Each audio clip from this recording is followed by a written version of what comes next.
Happy Tuesday evening. Tuesday. We finished up partial derivatives last time. Yeah. So in the study of functions,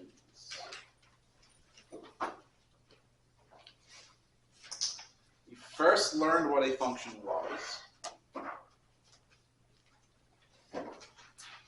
You determined, or you learned how to find domains. Then you looked at the behavior of a function. Those are limits. Then you looked at how a function changes. That's the derivative. You then looked at area under a curve, right? Or a total change in a function. That is the integral. Well, we got up to the rates of change in multivariate functions.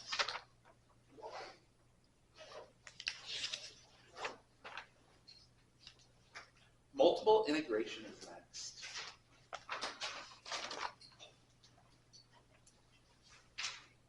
And we start with the double integral.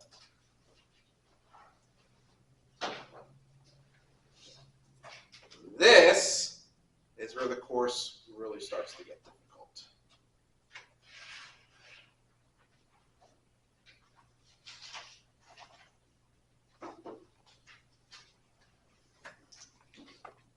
Double integral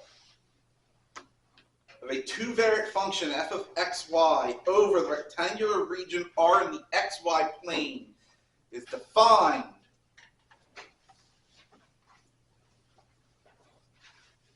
as this limit.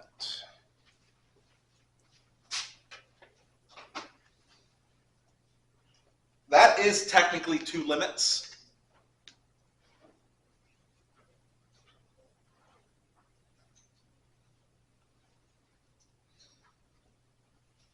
It's the limit as m approaches infinity and as n approaches infinity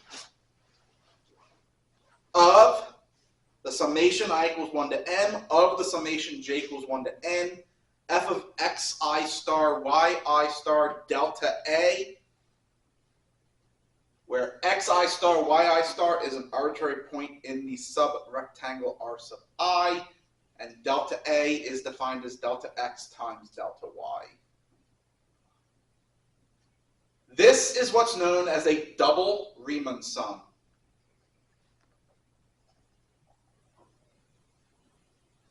So double integral is just the limit of a double Riemann sum. This is a simple Riemann sum. Right? This is a regular partition that we're using. And of course, nowhere does it say that partitions have to be regular.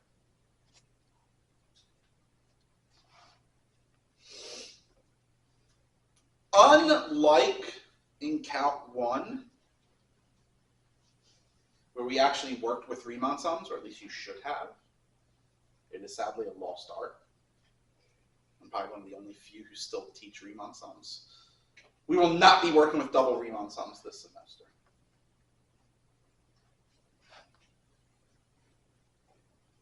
I may decide to when I rewrite the course, but you guys are lucky.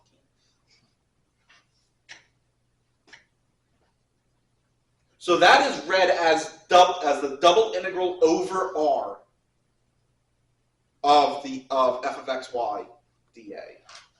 Right? So now instead of a length differential, right, you had dx before, we now have an area differential because what we're integrating over is no longer a one-dimensional region.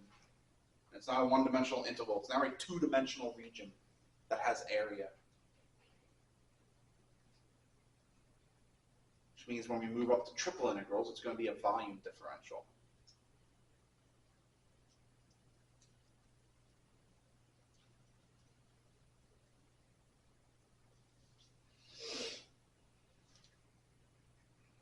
So just some pictures on what we're trying to do, because pictures are nice.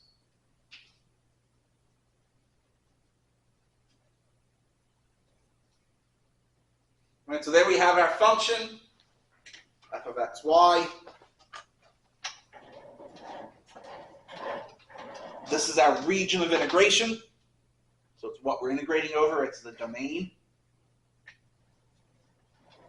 So what we're doing is we're dividing it into sub-rectangles.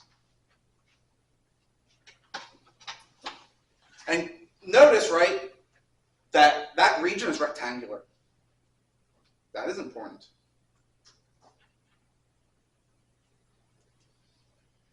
We divide that rectangular region into sub-rectangles. That would be called our partition. And we're doing it in such a way where the delta x for each rectangle is the same and the delta y for each rectangle is the same. It's not enough just to say that the area is the same of each subrectangle. Specifically, the dimensions have to be identical as well. That's what it needs to be regular. Pick a point from each rectangle. That is your sample point. There is no rule on how to pick sample points. Right? Your sample point doesn't have to be picked the exact same way for every rectangle. As you can see here, they've picked them differently for just about every single rectangle.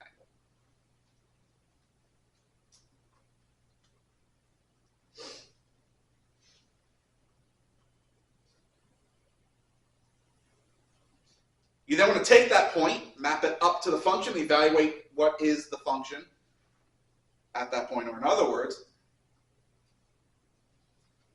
how high is the function from that point? Right? Because that's what f of x, y would measure. It's essentially a height.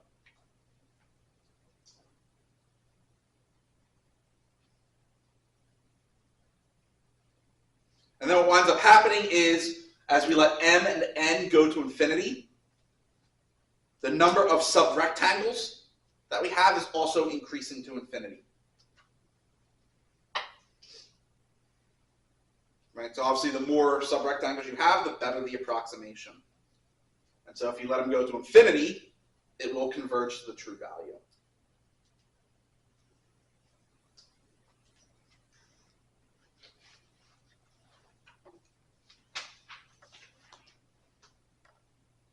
Assume that functions f and g are integrable over the rectangular region R. S and t are subregions of R. And little m and big M are real numbers. First property is the sum property. So double integral of a sum is the sum of the double integrals. Next is your scalar multiple property. So double integral of a scalar multiple is the scalar multiple of the double integral. There are your two linearity properties, right? So just as the single integral was linear, so is the double integral. And you had linear, right? No, I don't. No. I thought I remember you saying you had linear. No, I want to take it. Yeah, I would like maybe as an elective, but I haven't taken. I'm interested in it, but I haven't taken it yet. But I want to. It's civil engineering, so it's not an elective. No, it's not. It's a requirement. No, MEA covers. It covers them. Sufficiently, you think? Not as. Right. So hopefully next semester.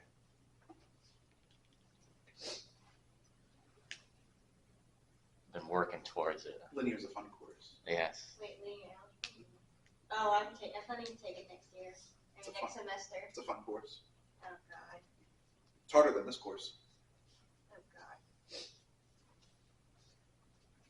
Very abstract. Hope you like proofs. I'll learn to. Linear algebra, 75% proofs.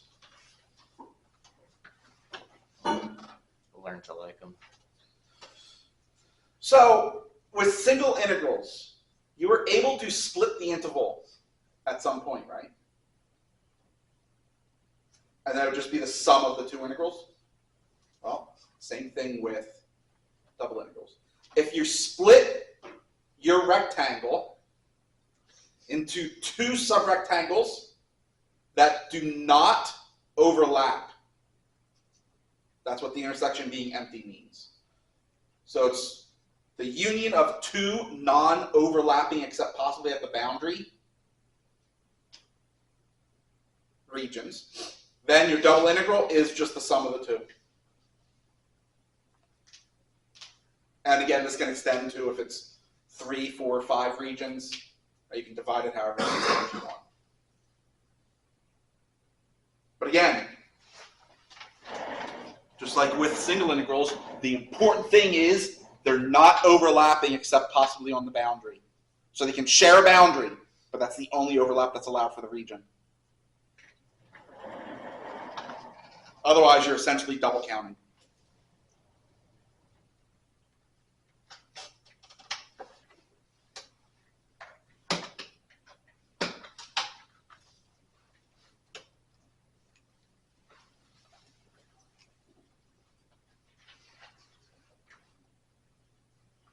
Here's our comparison theorem.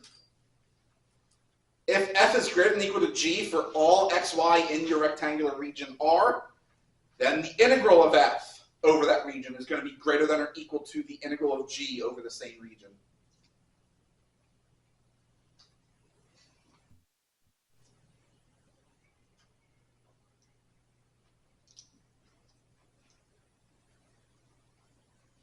If f is bounded below by little m and above by big M, then your integral of f over the region R is bounded below by m times the area of R and bounded above by big M times the area of R. And again, that is a natural extension from the one you learned in Calc 1. Whereas little m times the length of your interval and big M times the length of your interval.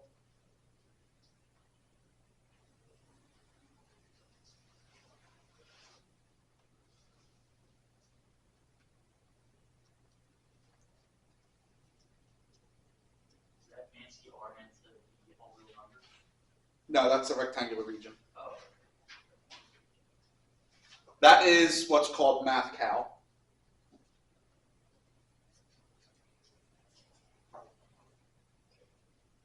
Which I believe is short for math calligraphy. We typically use the math calligraphy letters to represent sets.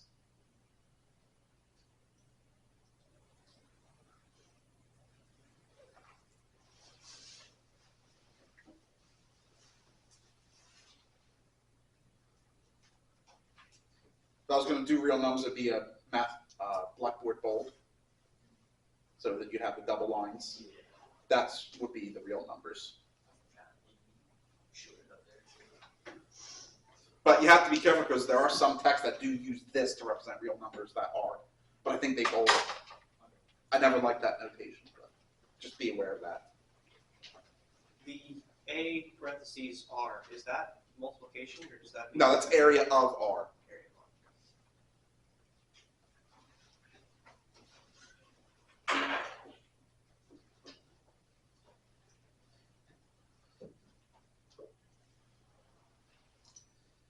In the case where you can write your function f of xy as a product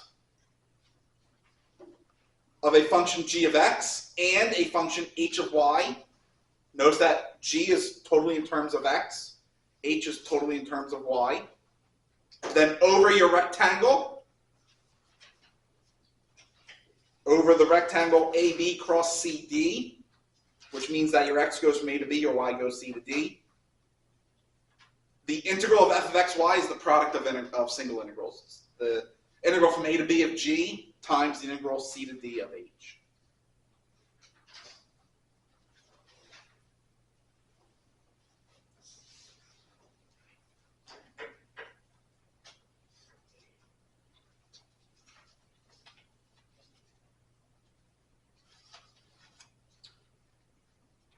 What was the interpretation, the graphical interpretation of the single integral?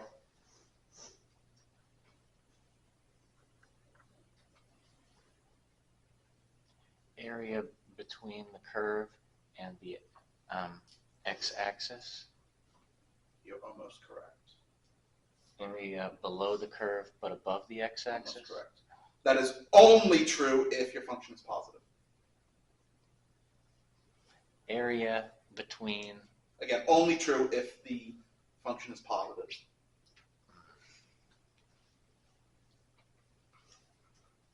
The signed area. Signed area bounded by the curve and the axis, and the x-axis. Right? Positive if the area is above the x-axis, negative if it's below. And that sign is important because if you have equal area above and below, then the integral is going to give. If you take the integral of the absolute value, now you're getting the total area of the region, ignoring the sign part. So what do we think a double integral graphically represents?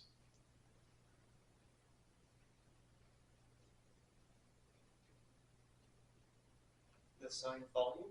Signed volume under the surface and what? So it's between the surface and what? The xy plane? Yep. It's a signed volume between the surface and the xy plane. Positive if that region lies above the plane, negative if it lies below the plane.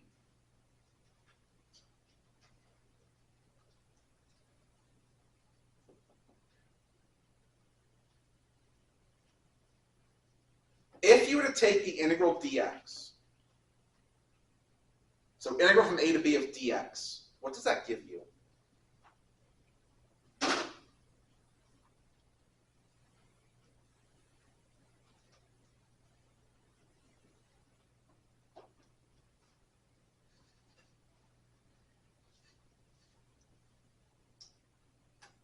Would that be x? X times b minus a. Why do you have an x? Because it is integral of dx is not the same as integral of 1 dx. Right. But then you evaluate x from a to b. So why is there an x in your answer? No, yeah. It's just b minus a. What is the graphical interpretation of b minus a for the interval a to b?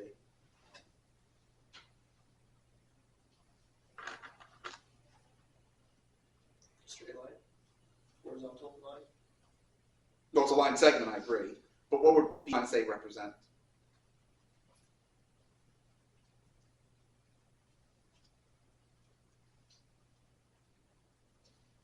The area under the graph of x for BA or AB. Not under x. Under 1. But again, yes, I agree. But just in terms of the interval a to b, what does b minus a represent? distance. Which could be called what? Length. Length of the interval. So if you just integrate, single integral dx of an interval, you get the length. So if we just double integrate r, or over r with respect to dA, what do you get? The area. Area. Double integral dA is just the area of the region. Again, that's going to be important. Oh, I guess that means we don't have to worry about the area between curves anymore with single integrals because we can set it up as a double integral now. We haven't gotten there yet. That'll be Thursday.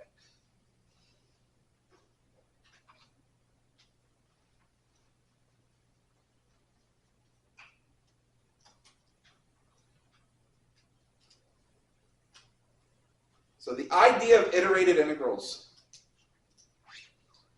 A, B, C, and D are real numbers. Integrated integral for a function f of x, y over the rectangular region AB cross CD. The integral, so it's written this way. The integral A to B, integral C to D, f of x, y, dy, dx. How that's evaluated is the integral from A to B of the integral from C to D, f of x, y, dy, dx. Notice the order.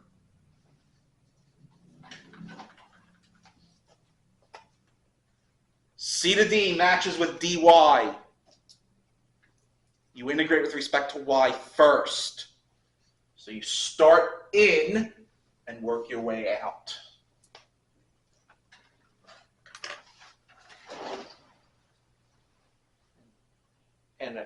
I guess this kind of goes back to just general ways of looking at cross products. When we see something That's like, not a cross product.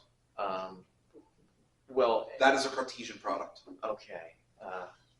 Cross product is for vectors only. Oh, Cartesian product is for sets. okay, right. All right. So, but we can read this always as x is a to Yes. b and y is c to d. That's, Okay. That's how the Cartesian product Okay, works. I understand. Thank you. Right, so Cartesian product is defined as, in this case because it's just two, the set of all x, y such that x is in the first set and y is in the second set.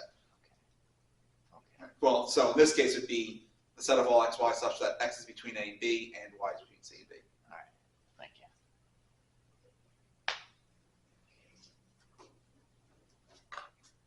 Or you could do dx dy.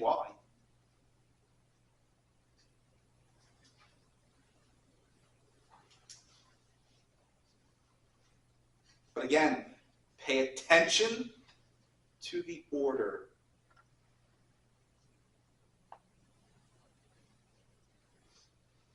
Which brings us to my favorite theorem in all of mathematics. And it's only because of the name.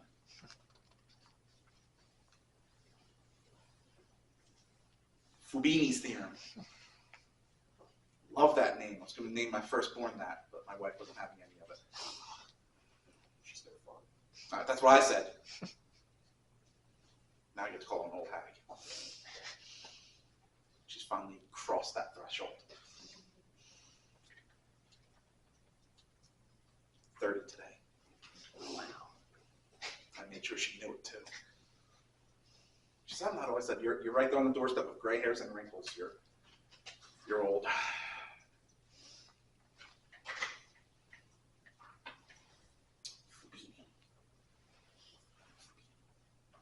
It was between that and Alibaba. He didn't like either name. Is this theorem able to like escape from a locked box of water so that it doesn't drown? Or like handcuffs? Yes, Perfect. could do better than that. Stabbed with 1,000,000 swords too. Still didn't escape. Whoa. With flesh-eating parasites and piranha and sharks with laser beams attached to their heads. You get that reference, you're awesome. My wife is too young to get that reference. Oh, it's an American classic. Technically a British classic. Oh. It's a classic. So Fubini's theorem says that the order you integrate doesn't matter. So those two integrals from the previous slide are equal. Integral from from a to b of c to d of f dy dx is the same as the integral c to d of the integral a to b f dx dy.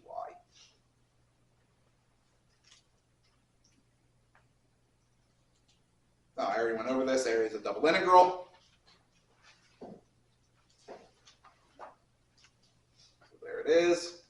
And again, notice that all of this is pertaining right now only to rectangular regions.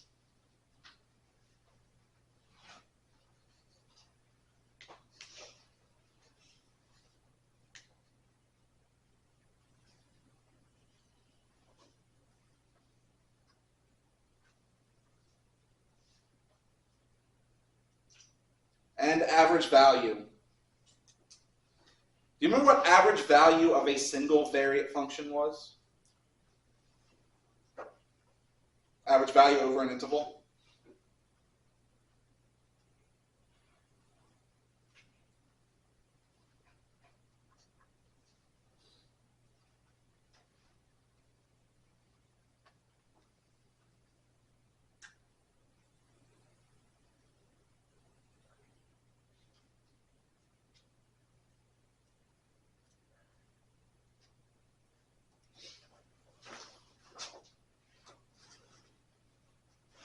Two of you are making me very sad. Two of you had me for calc too. We went over this. Is it the integral or the line?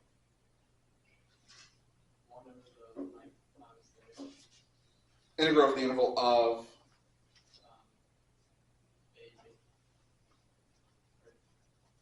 what do you integrate? Whatever function. F, yeah. Yeah. 1 over the length of the interval times the integral of f. Same thing, except it's now 2 dimensions. Average value of a function f over a region R is just 1 over the area of your region times the double integral of f over that region.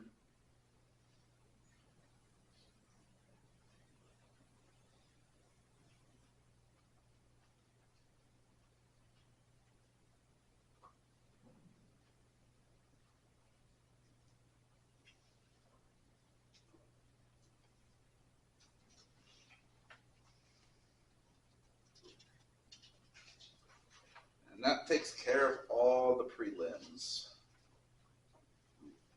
Now we can actually start to do some double integrals.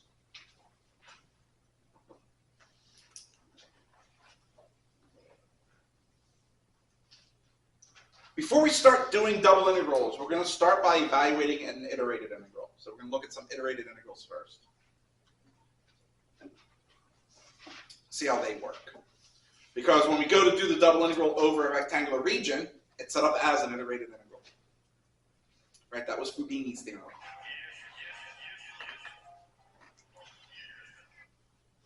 Is that your ringtone? That's fantastic.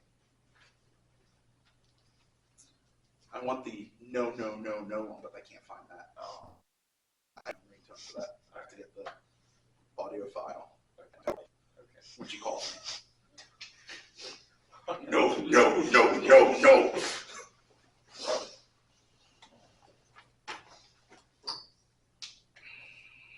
Especially when it's about the kids. I'm gonna do it for Dark Souls boss stage.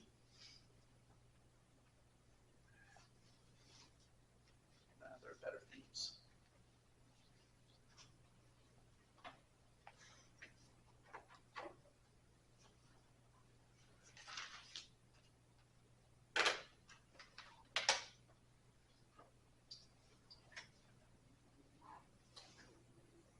So for this problem, I'm actually going to set it up as a quote-unquote iterated integral, and then never do it again. So what this is saying is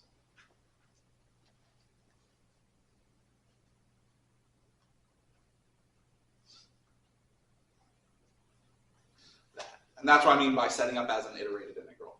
I won't do that anymore. It's going to be implied with the parentheses.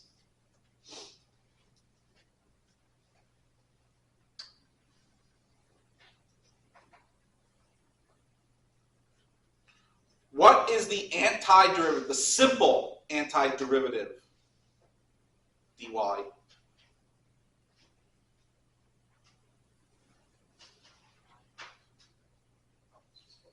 It's y.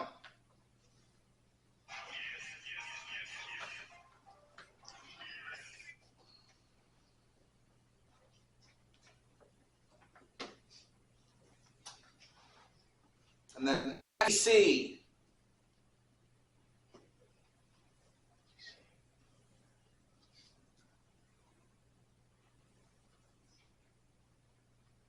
Fundamental theorem of calculus.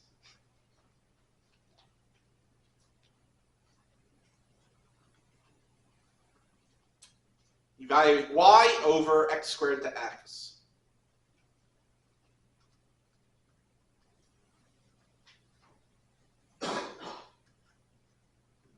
Which is just x minus x squared, right?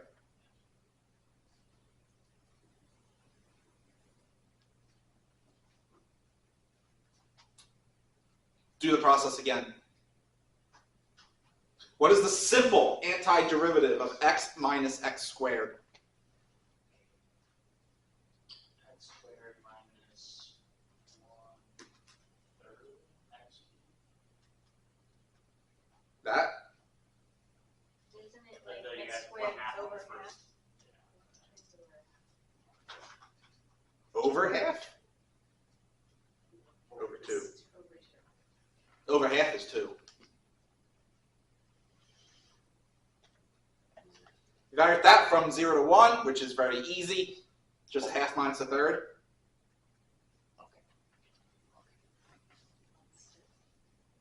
Which is 1/6. There's your iterated integral. In general, does the 0 to 1 notation in a situation like this, would that be understood to apply to both of those? Like if you weren't, okay, It's the whole thing. okay. Sometimes some sources do this. Okay, I see. So I've always either been putting like parentheses around it to make it like, all right, thank you. Here is a hint, and you may want to write this down. Your integral will always be a number.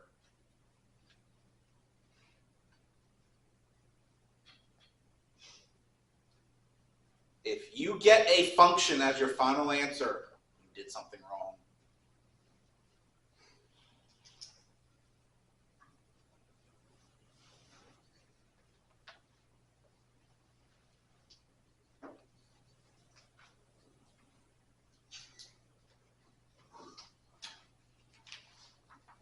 And I'm not too forgiving with the partial credit if you give me a function as the answer to an integral problem.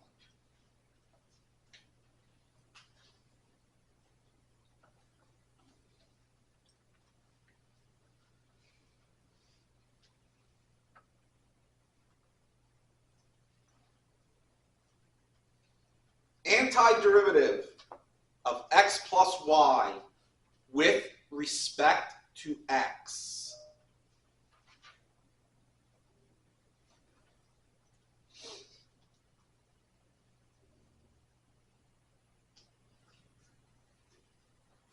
One half x squared plus. No. Plus XY.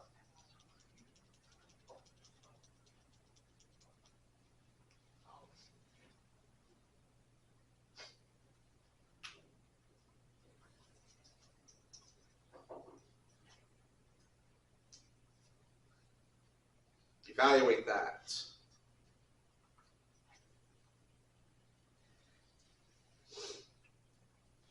So 9y squared minus y squared is 8y squared over 2. We get a 4y squared plus 3y squared, or rather 3y minus y is 2y times y. And at this stage in the game, I will probably not be writing parentheses around the integrand.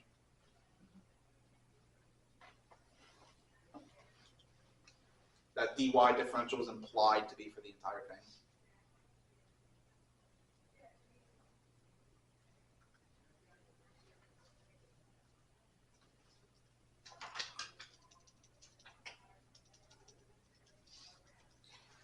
What is that antiderivative?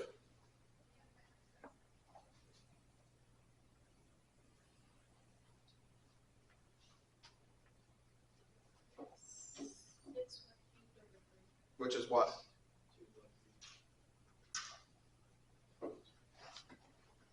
Two cubed.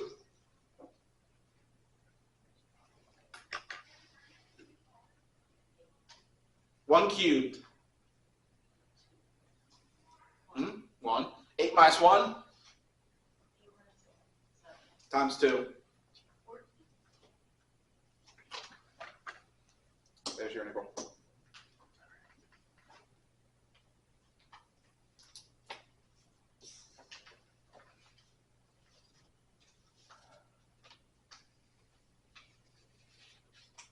Well, this isn't hard. You said this was going to be hard. We're still doing iterated integrals. It's not the integration that's hard. It's the setup.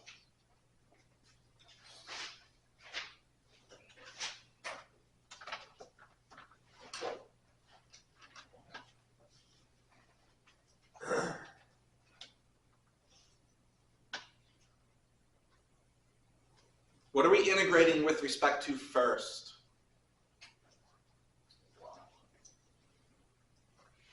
So give me the antiderivative. It's one. Just y. Oh, well that means it's just the length of that interval. Right? Because it's x. So it's going to be x times the length of the interval. Which is x squared minus x squared is 0. X minus negative 2.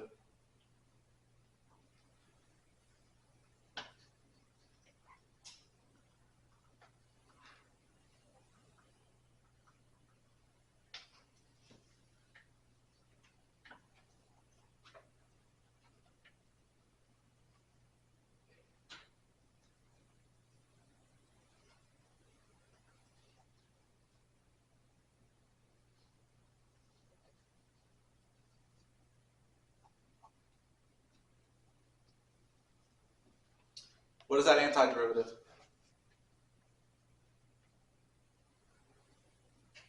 One-third x squared plus x.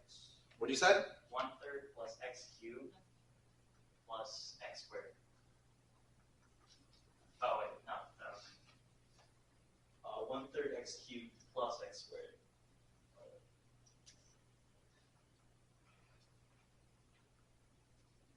Yes.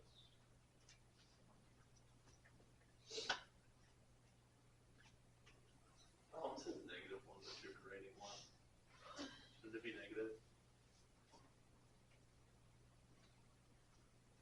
I don't know what you're talking about.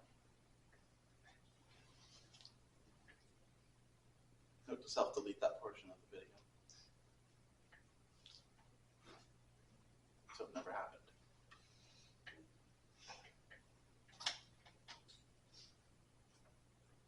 Two cubed.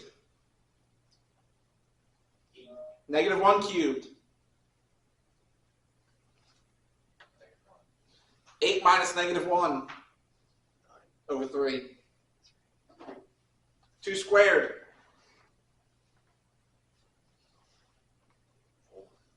Negative 1 squared. What is 4 minus 1?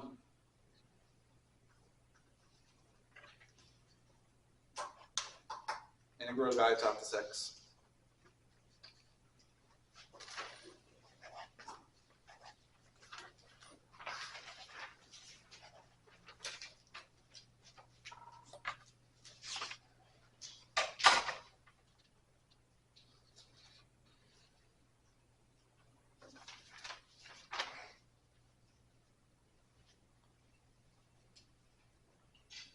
Good?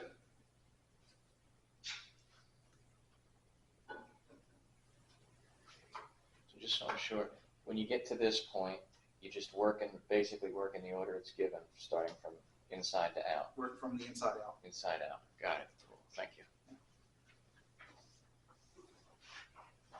Much like the xenomorph does. Like the Z, right?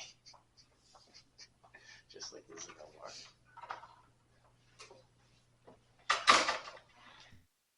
Except when you get the answer here, it's way more dramatic. Yeah. It's scary.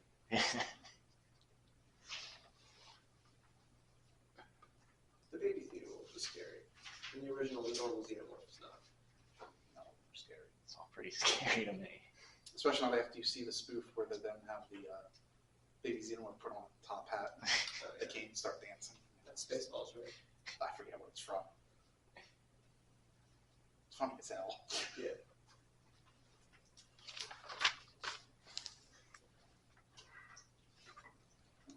We haven't done enough trig.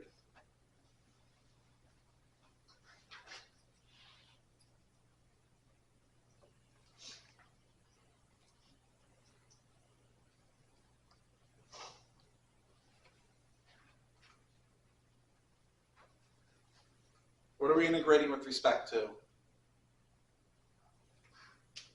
Rho. What is the antiderivative?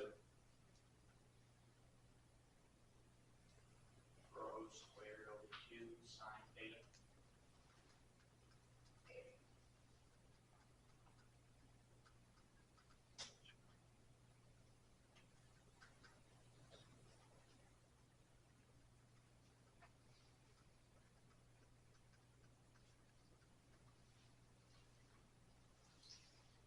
So we get cosine squared times sine, right? What is that antiderivative?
Um,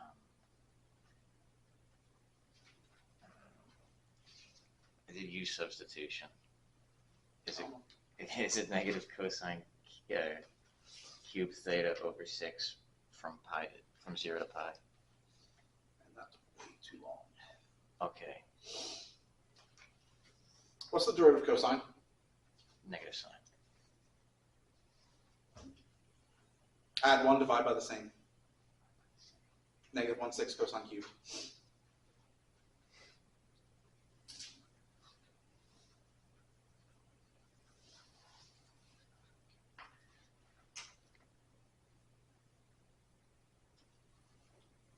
I'm sorry, add 1, divide by the same. I didn't follow. Add 1 to the power, divide by the same. Add 1 to the power, divide by the same. Okay, Power is 2, so it's 3. okay. That's just the general power rule for integration. All right, and you can, I see, and you can do that quickly because you know the sign is gonna, okay, got it. Thank you. Without having to write it all All out. right.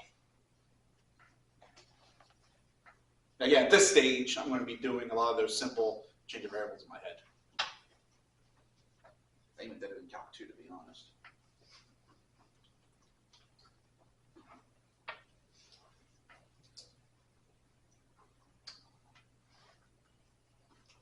What is cosine of pi -1.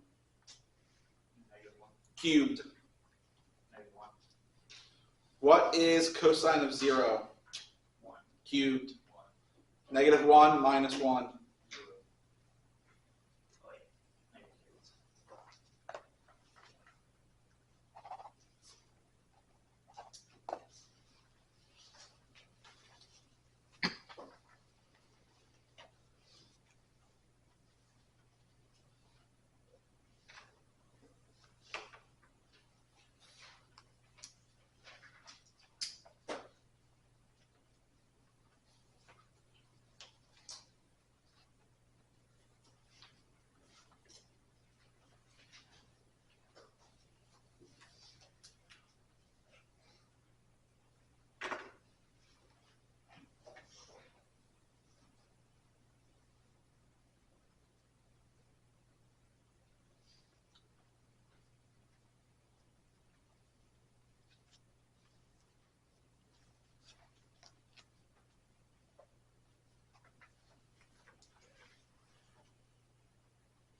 What do we integrate with respect to?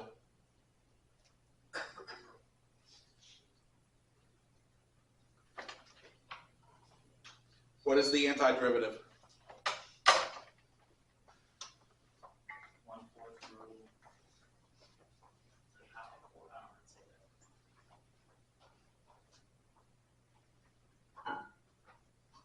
that. Evaluate that from 2 to 4 cosine theta.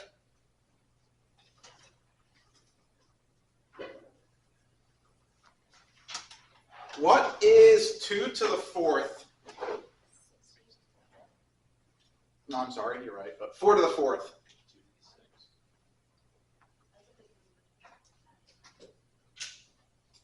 Did you just say that's a big number? It wasn't something like, one digit something.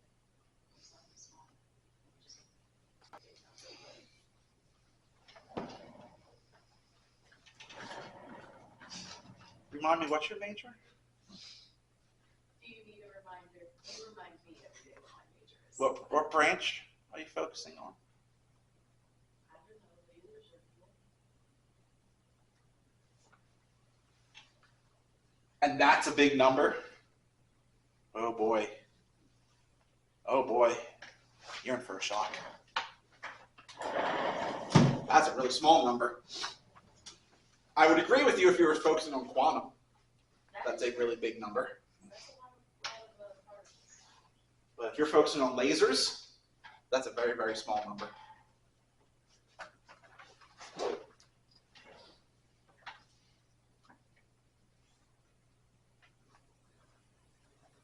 Not plus, minus.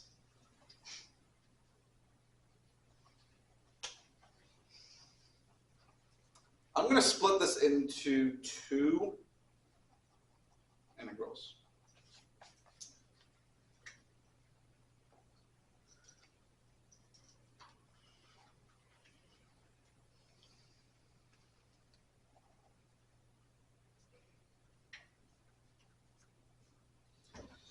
$16 integrated from 0 to pi over 2.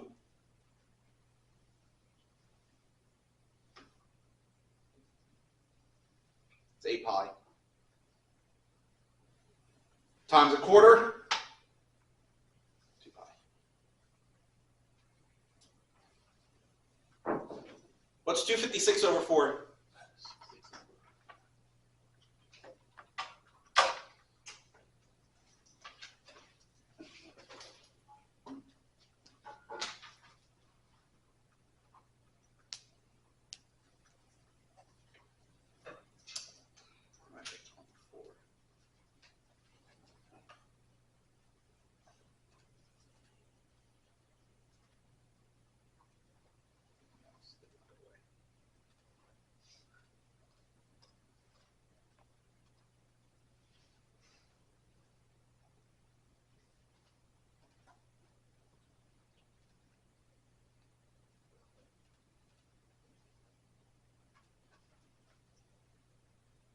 For now,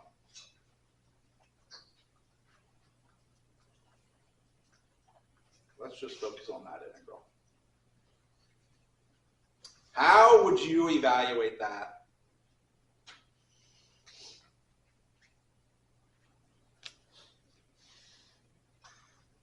And assume we're back in the Stone Age. That means you have no electronics. Remember back in Calc 2 when we just did a bunch of integrals as like cosine raised to an arbitrary power times sine raised to a random power integral of that. Just a bunch of those. And you'd have to like. Is there a sign? A what? Is there a sign? Yeah, but no, but like, that's what we did back in the day. Just and then you'd have to like split up. So like cosine squared theta times cosine squared, and then do some u sub. But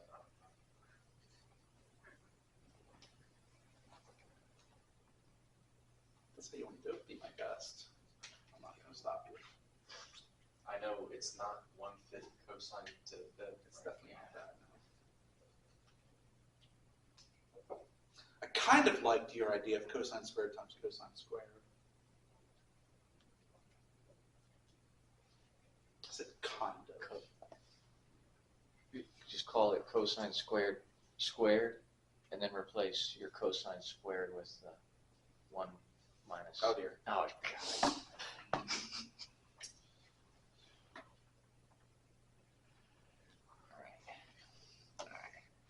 That's going to leave you with a sine squared and a sine to the fourth. Yeah, I know. Now we're even in worse position. I know. than That, we were before. that took a wrong turn. Took a wrong turn there. Gotta back Turn. up. Went off a cliff. Your car's now floating in the middle of the ocean. I know. So cosine squared theta times cosine squared theta, and then the what's it called? Integration by parts.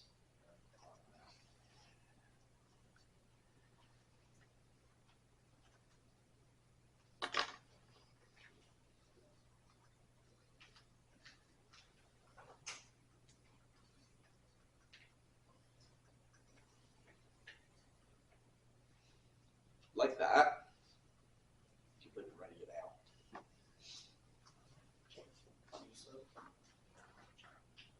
What would your U be? What's your DU?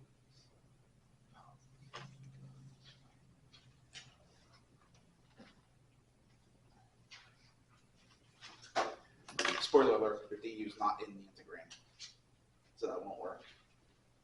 This is 1 over secant squared. True, how's that gonna help?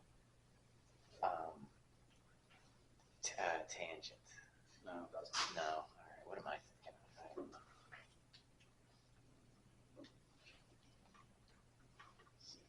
Oh, we can use the one identity. Wow, that narrowed it down. The one identity that cosine squared plus sine squared equals 1. And we could use like. That's what he said. I tried That's going to leave you with a sine squared and any sine to the fourth. I'm floating in the ocean. You're either in the middle of the Atlantic Ocean or you're on the moon right now. I wasn't paying attention. At least you're honest. You all make me sad. You didn't study your trig identities. Cosine reduction identity. I was hoping for this. You hate it? I hate it. You are not going to have fun I'm not. because we're going to be using the reduction identities a lot. That was the part of the thing I was talking about when you didn't count 2 that I forgot about. It's like Whenever you had an plus extra trig cosine function, you had to do that. times theta or something like that.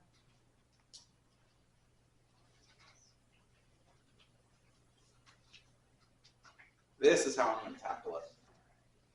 It's not the only way to do it. You could do integration by parts.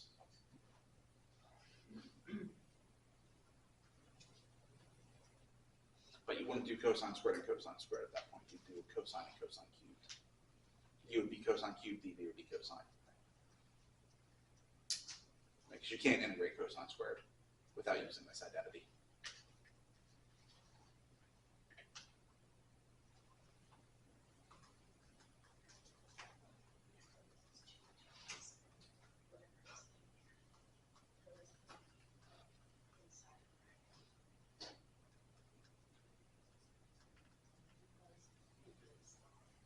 Uh-oh. Why did I do 4 theta? I'm jumping the gun. Uh-oh. We have another cosine squared. So what should we do?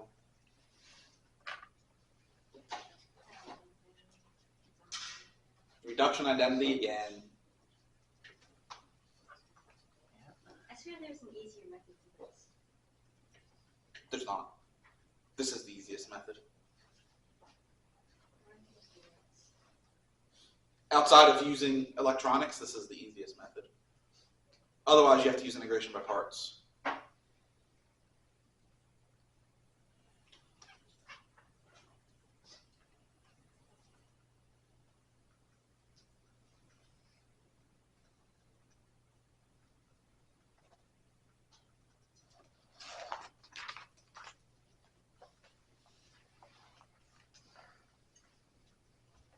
Where did this 3 halves come from? What is the reduction identity of cosine? Be 1 plus cosine of 4 theta all over 2, right? Oh, I see. So 1 plus half. I'm going to teach you, well, not really teach you. I'm going to remind you of a very nice property. What is the period of cosine of 4 theta?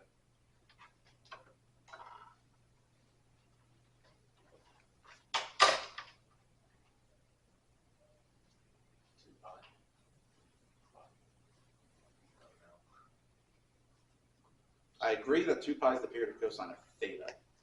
I want 4 theta.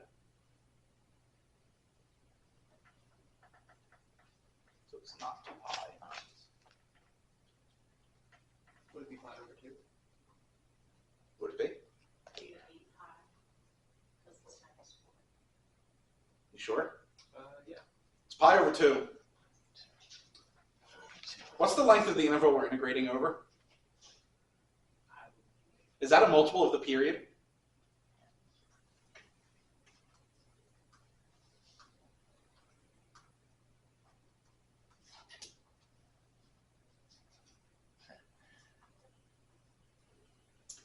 a very useful property of integrals. If you integrate a periodic function over any multiple of its period, it is automatically 0. So we don't have to worry about that third term. It's 0. That is extremely useful. Unfortunately, what's the period of cosine of 2 theta? Bummer. We're not integrating over a multiple of pi, which is a shame. So that one we actually do have to do.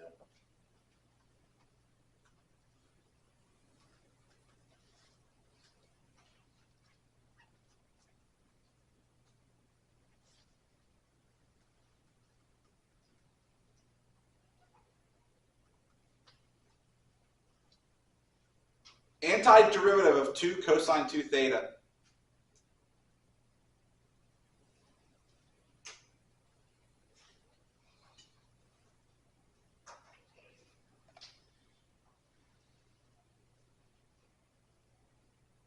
Not negative sine of theta.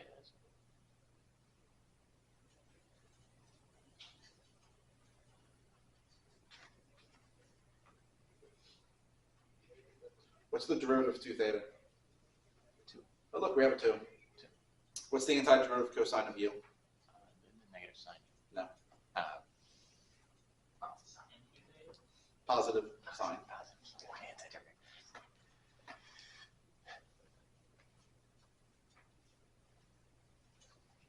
Oh! Oh! Oh, how sexy. What sine of 2 pi?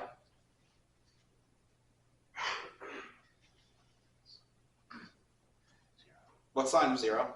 0. Bye-bye.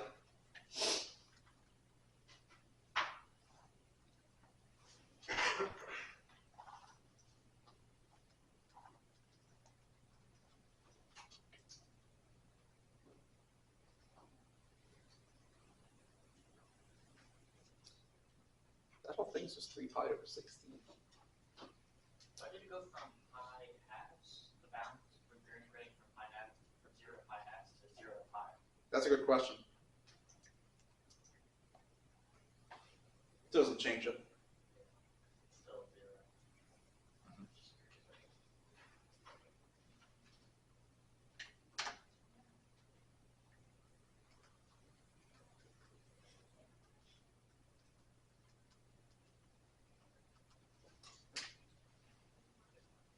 What is 64 times 3 pi over 16 12 pi, minus 2 pi? 10 pi. There's your integral.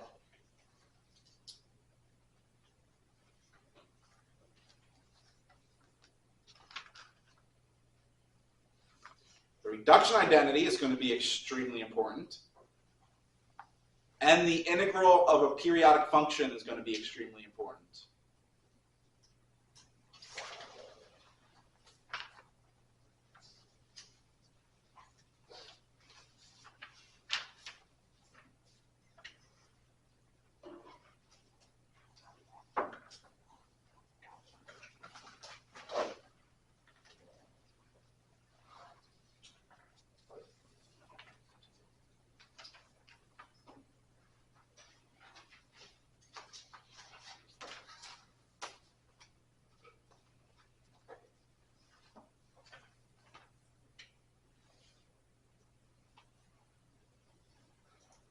We're integrating the function 4x plus 4y plus 16 over the rectangle 0 to 2 cross 0 to 2.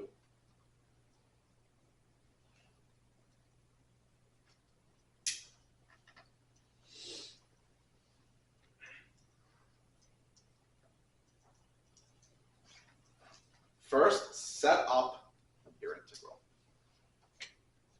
Before you set it up, you want to ask yourself, what order? dy dx or dx dy?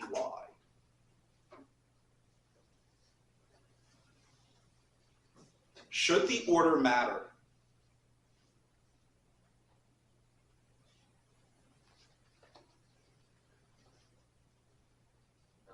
By Fubini's theorem, no, but it actually does.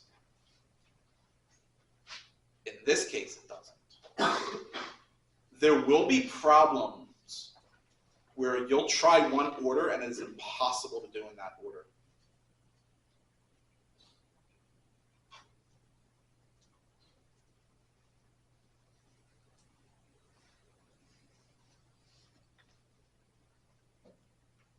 Can't do one right now.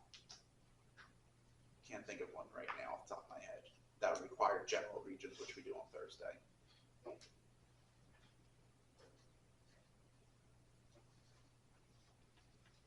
So pay attention to the order. You always want to decide what order do you want to do first. And then go from there. What order do you want to do? dy dx or dx dy? dx dy. I heard you first. You Looks started like we're doing first. dy dx. You were doing dy dx. It's actually, again, not going to matter because both x and y go 0 to 2. So it's quite literally the same bloody thing either way, which is really nice. Symmetry is a beautiful thing. Oh, yeah, symmetry is also going to be very important if you don't remember your symmetry.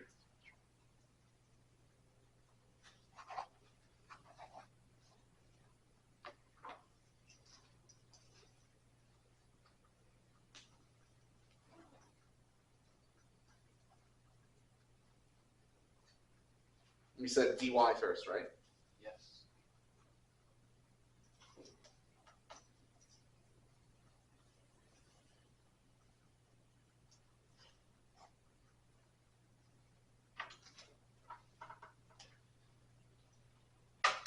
Also, notice how I grouped it.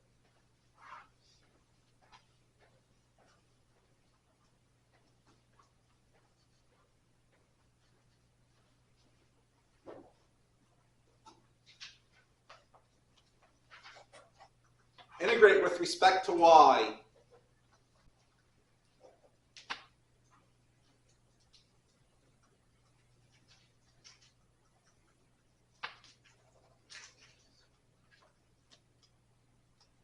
Antiderivative of 4y with respect to y.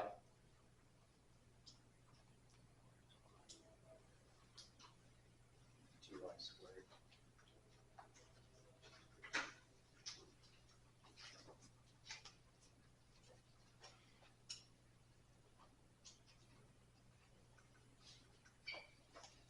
Factor out of 2. 2 squared is 4, minus 0 squared.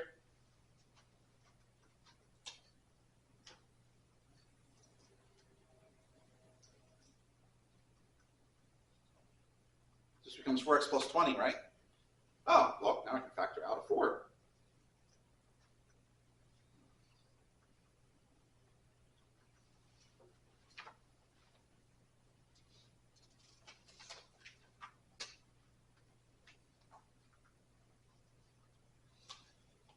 Antiderivative of x. Half x squared.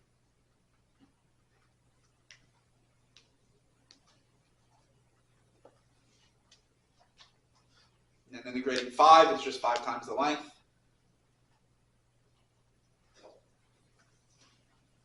Oh, that's just 2, isn't it? Plus 10 is 12 times 8. So what's 12 times 8? 96. Someone remembered their multiplication tables. Someone didn't. I saw the gears turning. We're getting there.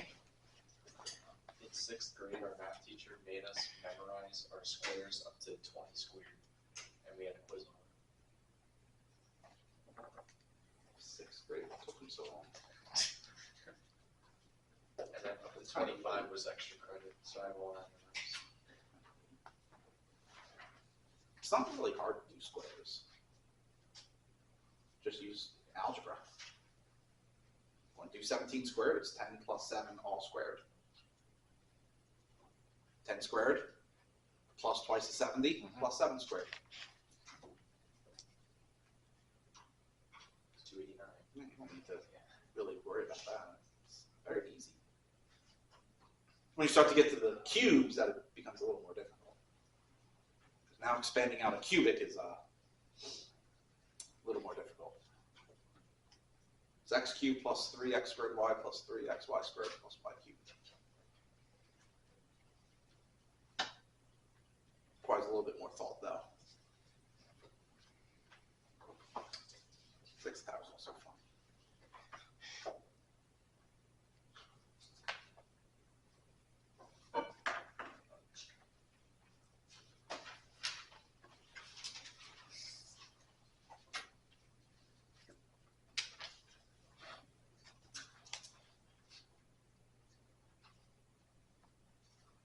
I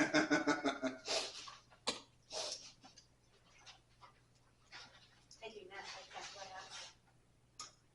Yes, I remember this one now.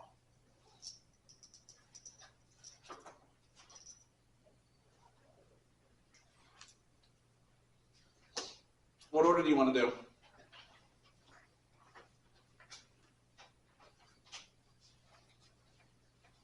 Want to do dy dx or dx dy?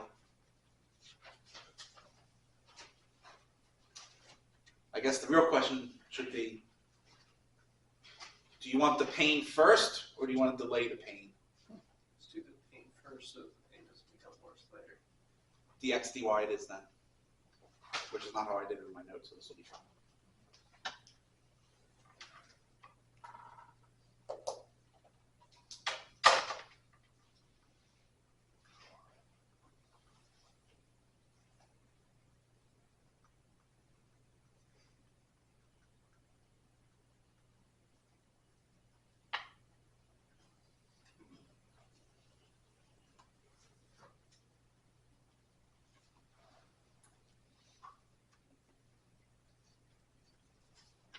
How would you do that? Integration by parts. Integration by parts. Ooh, this one's fun.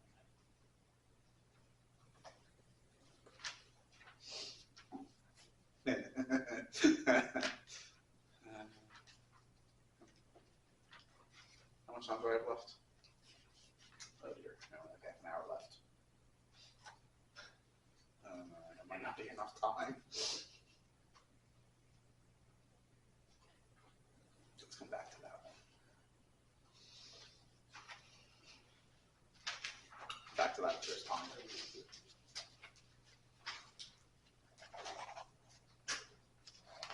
Here's how I would do it.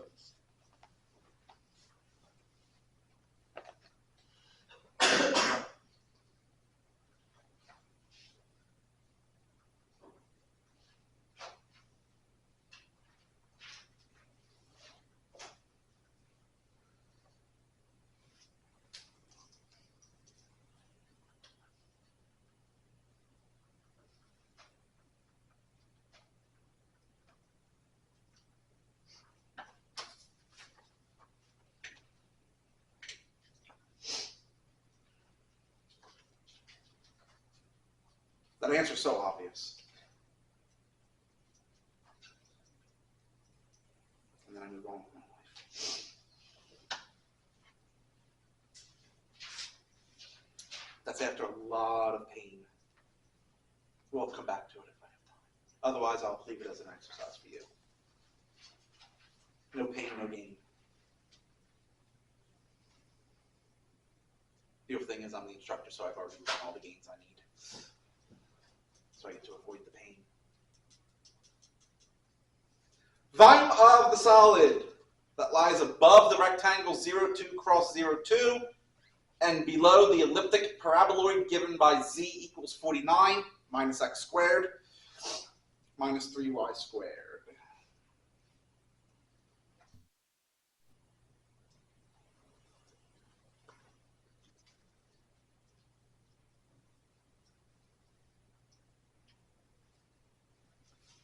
So I guess here lies the ultimate question.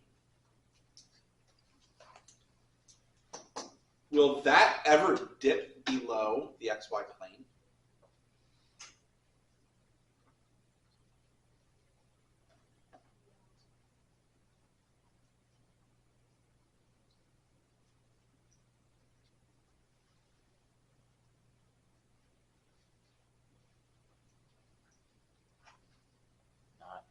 Not in R. Well, that's what I'm referring to. Over the region. Nope. That's nice. So there's only one integral that we have to worry about. So remember, volume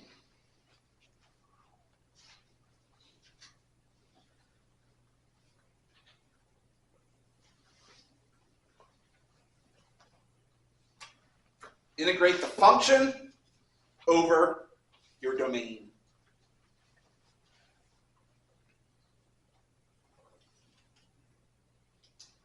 What order do you want?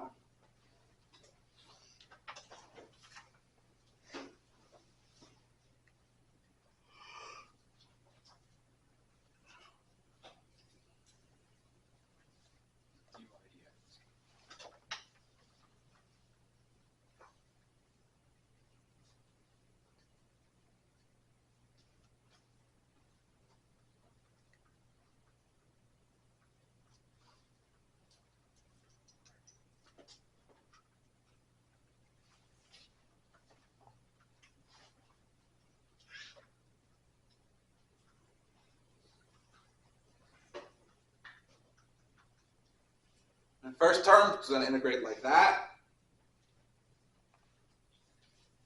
What is the antiderivative of 3y squared?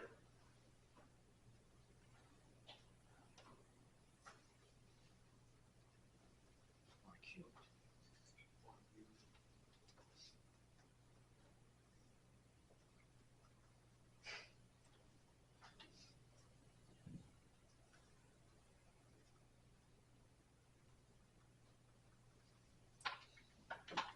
Should be minus 8, right?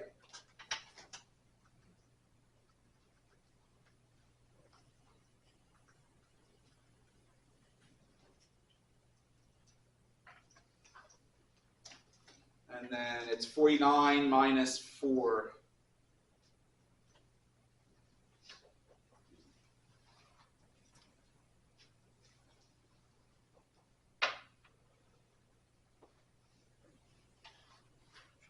Right?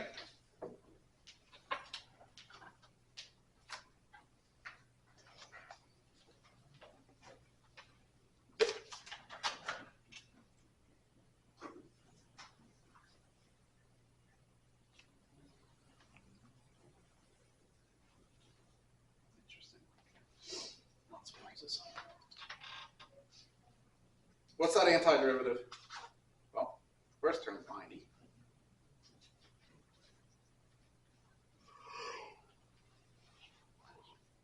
Minus what? Minus 4. What is it? Minus 4. Minus 4. Oh. Sorry. Minus 8 over 3. Yep, over 8/3. 90 times 3.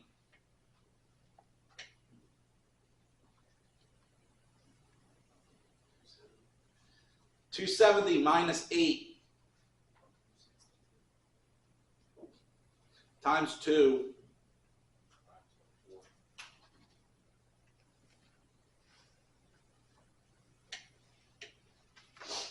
There's the volume, 524 over 3 cubic units.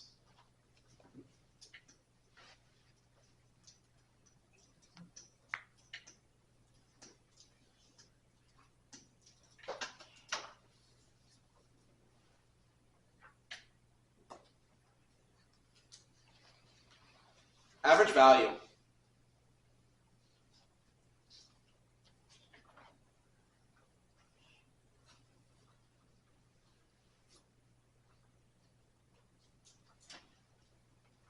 What's the formula?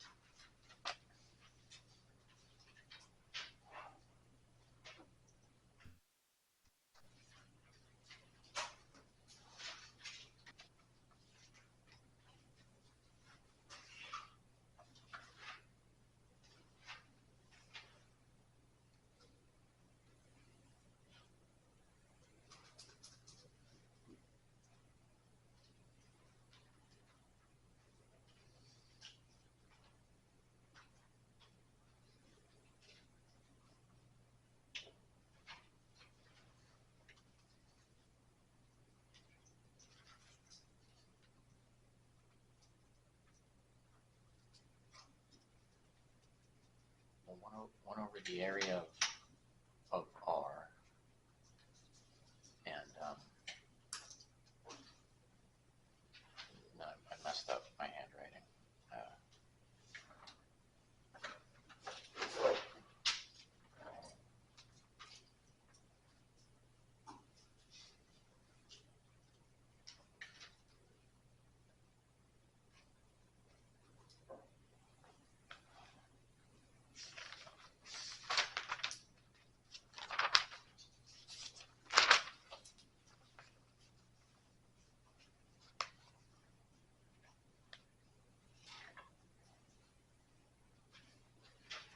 It's just the double integral of f of x, y. dA. Times.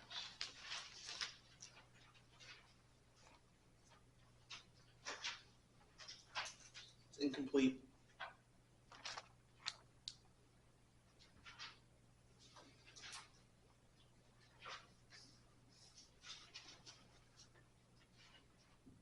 Well, the notation has a little R next to that, Integrating over R. integrating over R.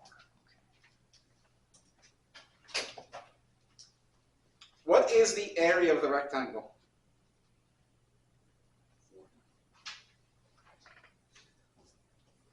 How do you want to integrate it? dx dy.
U equals x plus e to the 1.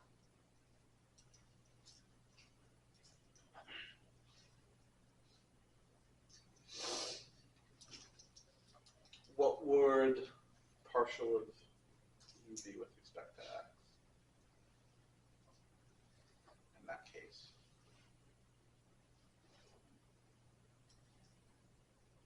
Oh, just 1. Good, that works. You wouldn't be able to do it if you had a y in there. Then that doesn't work. That is actually another method that we don't have time to cover this semester called Jacobian. Change of variables in higher dimensions. Thankfully, this one is going to work.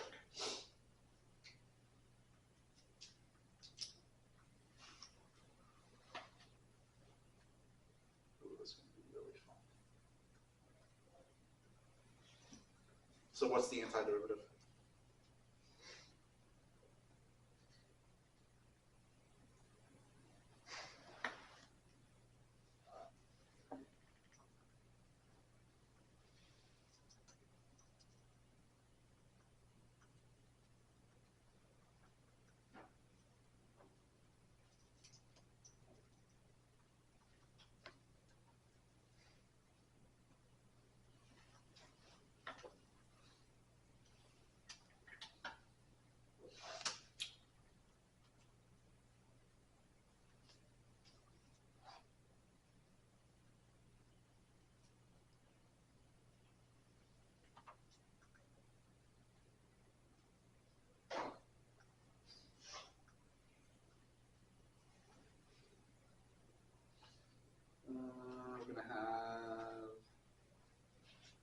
e to the y times 8 plus e to the y to the 3/2 minus e to the y times e to the y to the 3/2 y.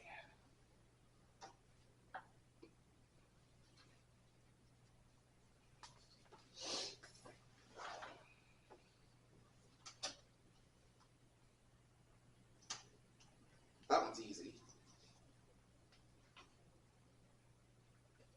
E to the 5y over 2.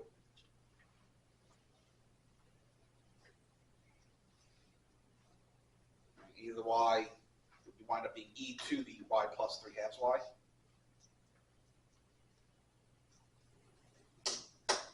That integral shouldn't be hard to do. What about that first one?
Yeah, that can be reduced.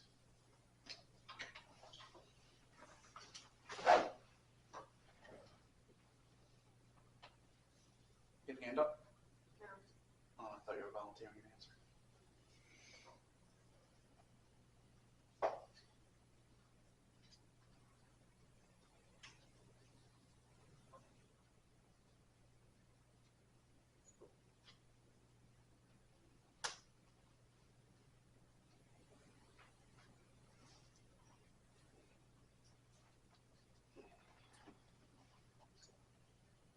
Could play my favorite game. Those are my eyes to the bottom, whoever it hits has to answer the question. For the first integral.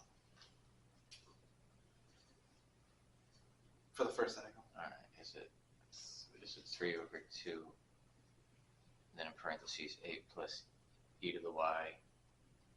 Ah, gosh. Alright.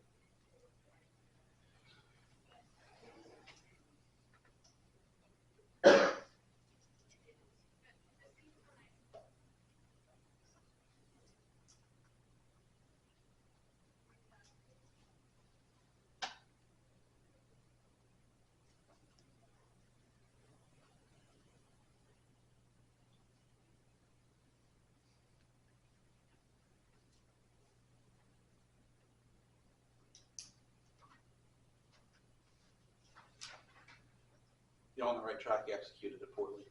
I'm sure I did. I'm so nervous. You did a derivative by bringing the exponent down. You add 1 to the exponent and then divide by it. Oh man. Alright. That's why it's 2/5, not 3/2. Alright. I got it. Thank you. So again, right idea, You're poor right. execution. Right. So that'd be a 7 out of 10. Well. Better. What about the second one? If you want to go back, that'd be nice. There we go. Would just be this, wouldn't it?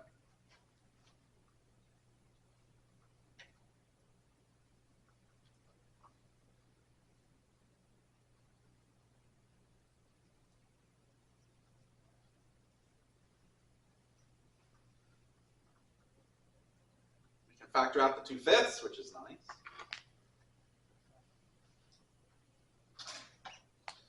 Now we get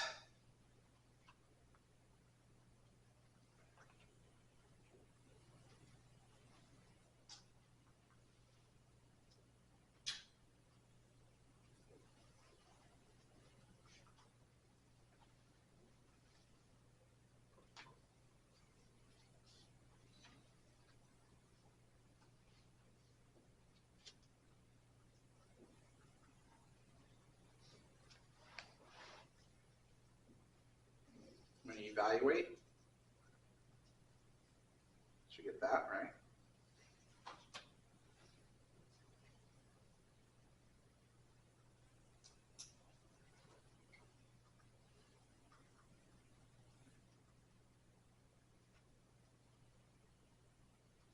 What's 9 to the 5 halves?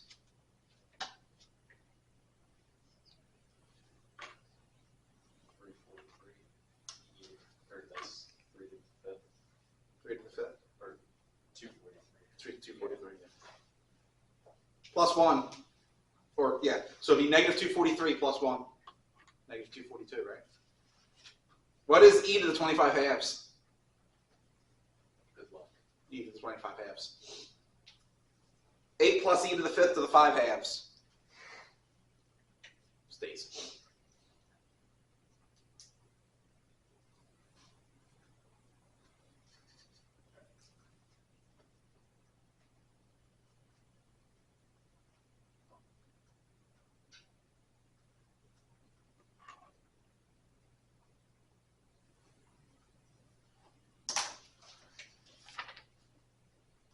Yay! It matches what I got, and I did the other order.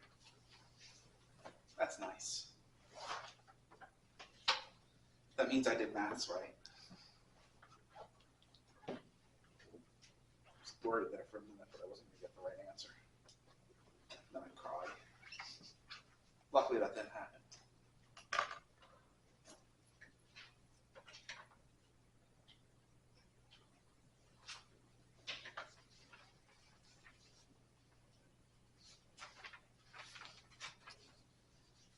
Questions on iterated integrals integrating over a rectangular region?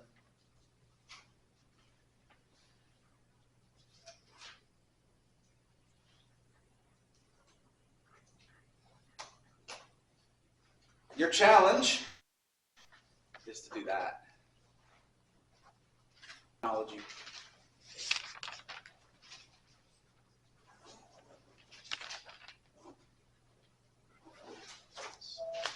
That is your challenge.